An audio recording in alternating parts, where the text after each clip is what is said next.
Quality आपल्या त्या development झाल्या पाहिजेत. भाज्या वगैरे खाल्ल्या तर त्यातनं आपल्याला रोग आजार होता कामा नाही. जस्ट म्हणजे आपल्या म्हणजे पुरुषोत्तमाला स्ट्रॉंग करणाऱ्या भाजीपाला मेडिसिनल ग्रुप वगैरे असेल ना, असं तुम्ही एकटं तर नाही करू शकत असं एवढ्या गोष्टी चांगल्या गोष्टी नॉलेज बेसिसवर नाही. नॉलेज आता मी तुमच्याकडे स्प्रेड केलं म्हणजे कार्यच केलं. आता तुम्ही हे व्हिडिओ जर 1000 लोकांना स्प्रेड केला की त्यांच्या कानावर बसले की मग त्यांना त्या प्राप्तीत यश आलं, काय ऍक्टिव्हिटी केलं की मग ते नॉलेजचं कार्य होऊन बसतं. बरोबर. माणसाला दिशा देणारा एक जण असेल तर दुसरा पळणारा असतो.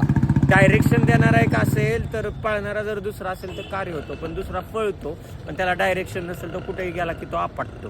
पण त्याला रस्त्याने सांगितलं हा रस्ता सही आहे, सत्याचा आहे, त्या झाडापर्यंत पोहोचतो. सरळ गेला, पोहोचला, झाड त्याला भेटलं. तसं एक नॉलेज एक डायरेक्शन राहतं. पण जे आताचं नॉलेज आहे ना ते थोडं ट्रूथ नाही आहे, म्हणजे लबाडीचं.